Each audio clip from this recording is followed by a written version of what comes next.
Welcome to today's topic, Ethnomathematics in Fashion. What is ethnic design? When we travel the world, we get to discover the root at the heart of a culture, which are reflected in their designs. Ethnic designs are steeped in symbolism, drawing on relevant symbols that speak profoundly about specific aspects embedded in their cultural daily lives. Zigzags may represent mountains, water, or even a spiritual concept, whereas other symbols may represent various plants or animals. Ethnic designs are vibrant, lively, bold, colorful, and powerful. With the emphasis on transitional style these days, ethnic design fits in beautifully with both traditional and contemporary decors. Hello, my name is Christelle and I'm today's speaker on The Green Archer. Now let us relate ethnic designs to mathematics. Today's topic we have isometries. Translation is when you move a shape in a given direction by sliding it up, down, sideways, or diagonally. While a reflection or a flip can be thought of as getting a mirror image. A rotation or a turn has a point about which the rotation is made and an angle says how far to rotate. While a glide refraction is determined by a reflection line and a vector parallel to the reflection line. Our next topic is about symmetry. Rosette patterns are patterns with rotation symmetry and/or reflection. Rotation is required, while and/or reflection is optional. There are two types of rosette patterns, cyclic and dihedral. Cyclic has rotational symmetry and no reflectional symmetry, while dihedral has both rotational and reflectional symmetry. Another example of symmetry are frieze patterns. This group is called F1 and contains only translational symmetries. F1 is also known as hop. Another frieze group, F2, contains translation and glide reflection symmetries, also known as step. F3, the third frieze group, contains translation and vertical reflection symmetries, also known as saddle, while the fourth frieze group, F4, contains translation and rotation by a half-turn symmetry, also known as spinning hop. And the fifth frieze pattern group, F5, contains translation, glide reflection, and rotation by half-turn symmetries, also known as spinning saddle. And the sixth frieze pattern, F6, contains translation and horizontal reflection symmetries, also known as jump. And for the last frieze group, F7, contains all symmetries, translation, horizontal and vertical reflection, and rotation, also known as spinning jump. Lastly, we have wallpaper pattern, is a plain figure which has more than one direction of translation symmetry.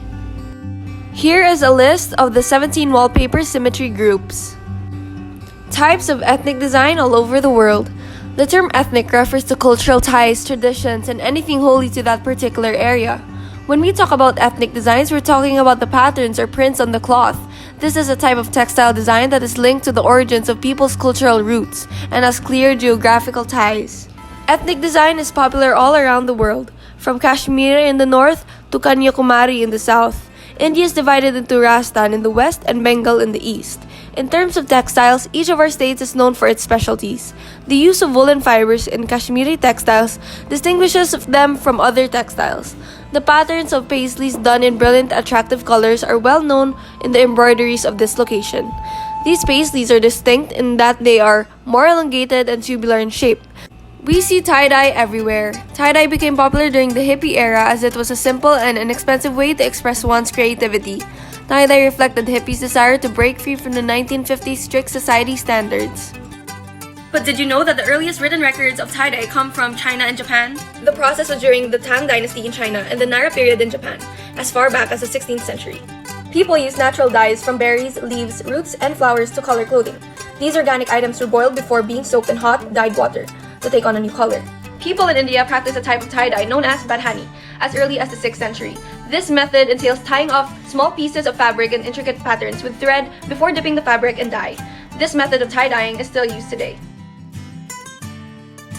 First off, we need a plain white top, and I pinch it at the center and make like a little circle, like spiral. And I get my rubber bands. I have 4, and it should look like something like this.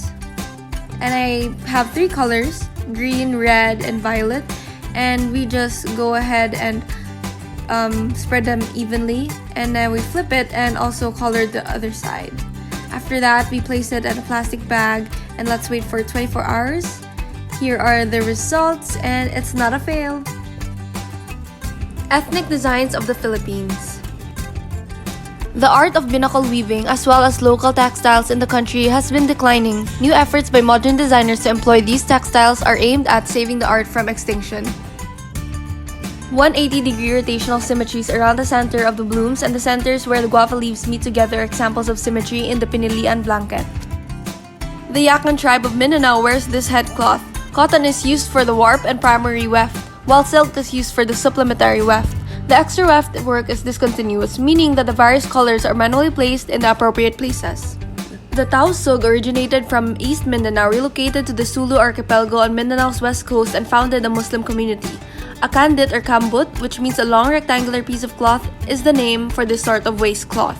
The Tausug pisyabit is a hand-woven textile typically used as a head covering and is constructed of cotton or silk, square in shape and with geometric patterns. Ethnic style was one of the most powerful influences in fashion during the 1990s and the new century. Designers such as Christian Lacroix, Dries Van Noten, Don Galliano, Kenzo, Vivian Tan, Yoli, and others have drawn inspiration from Asian, African, Arctic, Native American, and other garments, forms, and aesthetic traditions to create vivid, syncretic fashion reminiscent of the past and distant regions. They've also discovered origins for ethnic dress in the West, such as Northern and Eastern European folk cultures. Ethnic fashion has a strong fantasy aspect. Even when based on extensive study, designs are frequently twisted to appear current. African fractals are still evolving. Fractals can also be found in contemporary African architecture. The kitwe design provides a lot of room for growth. The form overlaps itself, however, the extension is limited. I will be showing you 5 Filipino local brands that showcase and incorporate our own Filipino ethnic designs to our daily wear. Philip Lasina creates fine pieces with Filipino artisans inspired by the traditions of our culture. Anthill Fabric is a social enterprise in the Philippines working to preserve local weaves and support livelihood through contemporary and circular design. Linea Ethnica is a retail clothing brand for classic dressers who want a contemporary twist using wefts and warps of culture. Zara Juan's advocacy is for true heritage to be unveiled, every weave locked and every stitch sewn, made breathe life into each and every creation. Masabo Ilocos' various weave patterns and motifs are inspired by elements of nature, and behind each one encompasses an untold story from Ilocos' rich culture.